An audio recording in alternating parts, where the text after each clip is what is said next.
वज़ीर आज़म शहबाज शरीफ की ज़ेर सदारत कौमी सलामती कमेटी का इजलास। Chairman joint chiefs of staff committee, army chief, air chief और नेवल चीफ शरीक।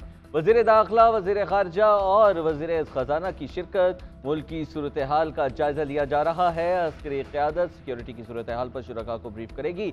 मुल्क की सलामती से मुतालिक तबादला ख्याल भी होगा। कौमी सलामती कमेटी के इजलास में मौजूदा सूरत हाल से मुतालिक अहम फैसले भी किए जाएंगे।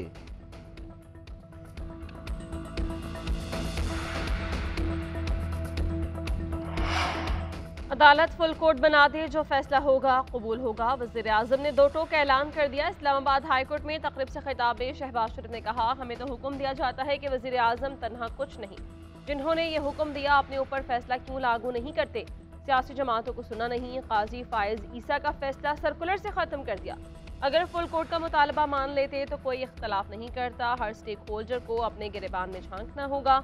कोई सियासी पार्टी इलेक्शन से नहीं भाग रही। जो पार्टी इलेक्शन से भागेगी उसकी सियासत दफन हो जाएगी।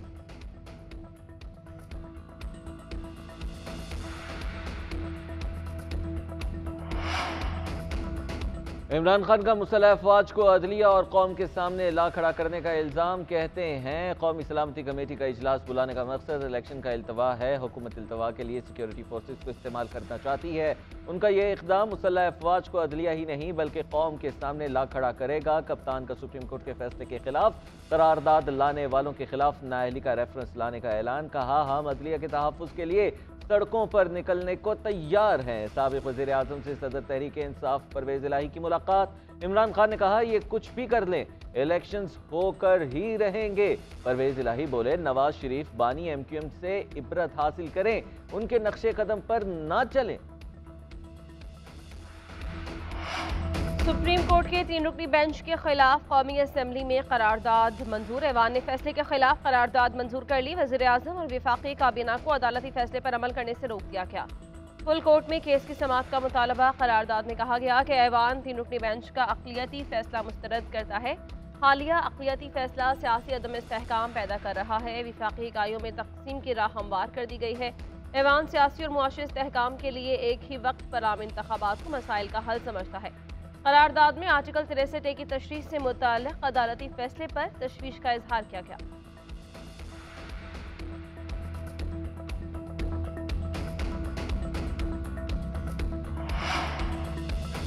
सऊदी अरब से पाकिस्तान को 2 अरब डॉलर्स मुंतकिल करने की यकीन दहानी। वज़ीर मुमलिकत आयशा गौस पाशा कहती हैं, UAE से 1 अरब डॉलर के लिए बातचीत जारी है। UAE से पेशरफ्त के बाद स्टाफ लेवल मुआहिदा होगा।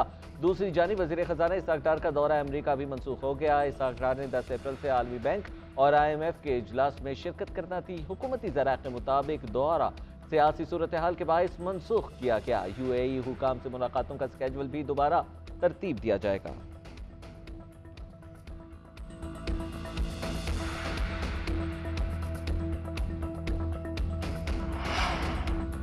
हुकूमत का सरकारी हज के लिए कुरानदाजी न करने का फैसला। तमाम दरख्वास्त गुजार हज की सआदत हासिल करेंगे। वज़ीर खजाना इसहाक डार की वज़ीर मजहबी उमूर मुफ्ती अब्दुल शकूर के साथ प्रेस कॉन्फ्रेंस। इसहाक डार ने कहा कि रवां साल हज के लिए सरकारी स्कीम के तहत 44,190 आज़मीन को कोटा मुकर्रर किया गया था। सरकारी स्कीम के तहत मुल्क भर से कोटा तकरीबन 37,000 से ज़ायद दरख्वास्तें मौसूल हुई।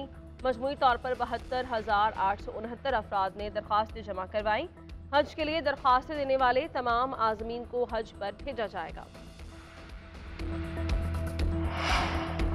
पाकिस्तान की फौजी तारीख के सबसे बड़े सानह 11 को 11 साल मुकम्मल। इस सानह वतन अजीज़ की हिफाजत पर मामूर पाक फौज की 140 जवान बर्फानी तौदा गिरने से शहीद हुए। सख्त मौसमी हालात ने इमदादी सरगर्मियों को भी शदीद मुतासिर किया, लेकिन पाक फौज के बाहिम्मत जवानों ने इस ऑपरेशन को मुकम्मल किया और बिलाखिर 1 साल में बर्फ में दबे तमाम जवानों की लाशों को निकाल लिया गया।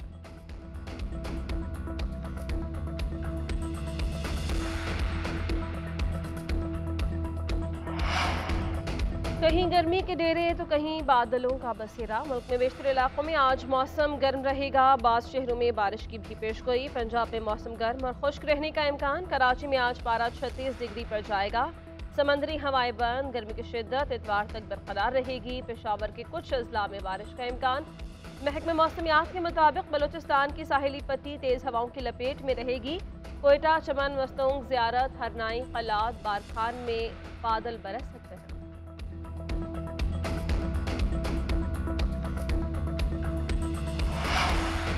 काबिज इसराइली फोर्सेस के फ़लस्तीन पर तीसरे रोज़ भी हमले। गजा पर यके बाद दीगरे कई फ़ज़ाई हमले। अल जैतून मोहल्ले में 3 मिसाइल दागे। बैत हनून और खान यूनुस में भी धमाकों की आवाज़ें सुनी गई। लेबनान में भी कई मकामात को निशाना बनाया। अक़वाम मुत्तहिदा का फ़लस्तीन की सूरत हाल पर इजहार तशवीश। अमरीका ने सलामती कौंसिल को मजम्मती एलामिया जारी करने से रोक दिया।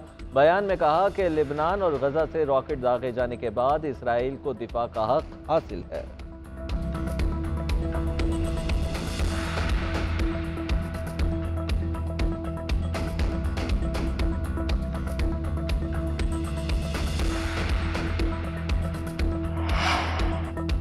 बाइडन इंतजामिया ने अफगानिस्तान से हंगामी इनखला का जिम्मेदार डोनाल्ड ट्रंप को करार दे दिया। अमरीकी सदर जो बाइडन ने अफगानिस्तान से फोर्सेस के इनखला की तफसीली रिपोर्ट जारी कर दी। कहा कि ट्रंप इंतजामिया ने अमरीका के इनखला की सिर्फ तारीख दी, लाहे अमल नहीं बताया था। ट्रंप इंतजामिया के फैसलों और लाहे अमल में फकदान से बाइडन इंतजामिया के अख्तियारात महदूद हो गए।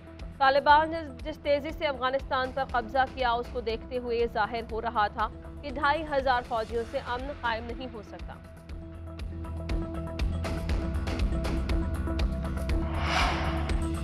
चीनी सदर यूक्रेन जंग रोकने में मदद करें। फ्रांसीसी सदर की चीनी सदर से मुलाकात में दरख्वास्त। सदर मैक्रोन का कहना है कि रूसी इक़दाम से बैनुल-अक़वामी इस्तेहकाम दांव पर लग गया है। सदर पुतिन को यूक्रेन जंग के खात्मे और क़याम अमन के लिए राज़ी करने के लिए अपना किरदार अदा करें। आप रूस समेत सबको मुज़ाकरात के टेबल पर वापस ला सकते हैं।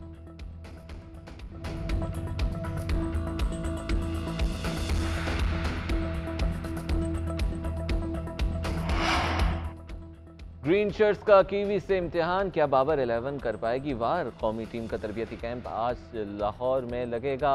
ज़राए के मुताबिक training camp assistant coach Abdurrahman की निगरानी में होगा। बॉलिंग कोच उमर गुल होंगे। हेड कोच ग्रांट रेडबर्न और बैटिंग कोच एंड्रयू प्योटिक 11 अप्रैल को अपनी जिम्मेदारी संभालेंगे। टीम कंसल्टेंट मिकी ऑक्टर 18 अप्रैल को लाहौर आएंगे। सीरीज का आगाज 14 अप्रैल को लाहौर में T20 से होगा।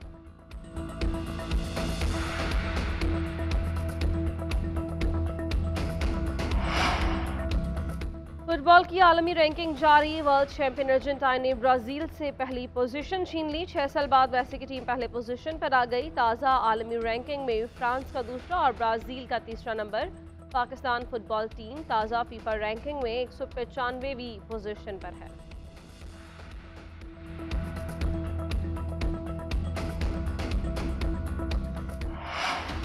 मार्वल यूनिवर्स को दुश्मन से बचाने के लिए निक फ्यूरी खुद मैदान में आ गया। टीवी सीरीज सीक्रेट इन्वेजन का ट्रेलर आ गया। 21 जून से नुमाइश के लिए पेश की जाएगी।